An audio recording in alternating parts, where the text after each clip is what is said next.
Like class में हम physics का एक इंपॉर्टेंट क्वेश्चन कहेंगे 2 मार्क्स का। What is recoil of the gun, है ना, इसको समझेंगे हम।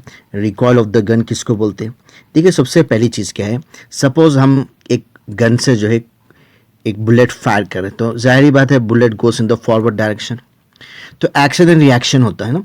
इसके बराबर क्या होता है, जब बुलेट फॉरवर्ड डायरेक्शन में जाती है तो ये जो है इसको एक पीछे बैकवर्ड जो है फोर्स एक्सर्ट करती है, जिसकी वजह से ये जो है गन जो है थोड़ा पीछे हट जाता है ना। कि जो गन पीछे इन द ऑपोजिट डायरेक्शन जो मूव हो रहा है बैकवर्ड डायरेक्शन में, इसको बोलते हैं रिकॉइल ऑफ द गन।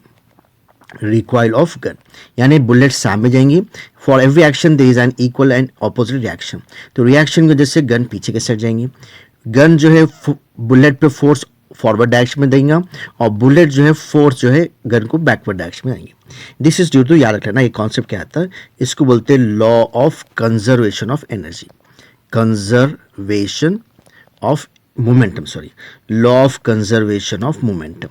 अब law of conservation of momentum क्या है अपन समझेंगे। सब देखो, ये मोमेंटम का फॉर्मूला क्या था, मास इनटू वेलोसिटी। क्योंकि बुलेट फायर करने से पहले है ना, ये क्या है, अपना गन भी रेस्ट पे है और बुलेट भी रेस्ट पे है, उस साथ से रेस्ट यानी वेलोसिटी जीरो, इसलिए है ना बिफोर फायरिंग क्या था, इसका मोमेंटम जीरो है था।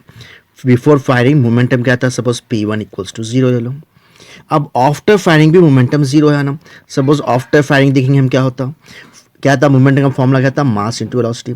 सपोज m1 है मास ऑफ द बुलेट और मास ऑफ द बुलेट, और सपोज v1 है समझो वेलोसिटी ऑफ द बुलेट, वैसे m2 है समझो मास ऑफ द गन, वैसे इसकी वेलोसिटी लेंगे, सपोज v2 ले लेंगे वेलोसिटी ऑफ द गन, तो क्या होगा, ये भी जीरो है ना, यानी m1 v1 plus m2 v2 है ना, इसकी वैल्यू भी क्या होना, जीरो हो जाना।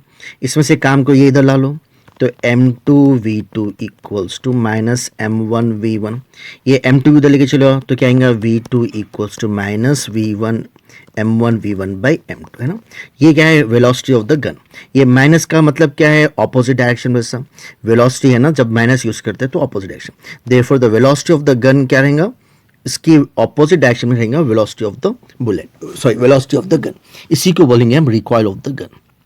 इसको अब आंसर समझ जाइए आप लोग थोड़ा। When a bullet is fired from a gun, the gun gives a kick in the backward direction, explain this with reason. अभी समझाना मैं, when a bullet is fired from the gun moves in the backward direction, this is called, क्या बोलेंगे, recoil of the gun. क्या है ना, this is based on the law of conservation of momentum, this is based on the law of conservation of the momentum. अगर 2 marks से पूछा तो यहाँ तक है ना, ऑब्जेक्टिव में या वेरी शॉर्ट में पूछा तो यहाँ पे छोड़ा सकते हैं। अगर एक्सप्लेनेशन लिखना है तो देखिए अभी अपने समझे, before firing the bullet it's momentum is zero, अभी देखे ना, तो फायर हुए बाद भी मोमेंटम क्या हो जाना, जीरो होना। When the bullet is fired in the forward direction, क्या होगा, it acquires a momentum in the forward direction, to balance it the bullet pushes the gun in the backward direction, किसको बोलेंगे, ये backward direction में जाएगा, and the final momentum also become zero. अगर explanation लिखना है तो ये लिख सकते हैं। इसके साथ हम अगर जो है एक्सप्लेनेशन में ये भी लिख सकते हैं, हम law of conservation of momentum क्या एक्सप्लेन करेंगे, मोमेंटम बिफोर है ना firing the bullet is zero, so momentum after firing the bullet also must be zero. तो आफ्टर फायरिंग क्या है, मोमेंटम m1 v1 क्या है, mass momentum of the bullet, और m2 v2 क्या है, मोमेंटम ऑफ द गन। अब ये दोनों भी जीरो है ना, इसमें से हम क्या करें, velocity of the gun mount करें, यानी गन बैकवर्ड कोर्स डायरेक्शन में जाएगा, दिख रहे ये नेगेटिव आ रहा, this negative sign indicates that the gun recoils, the gun moves in the backward direction.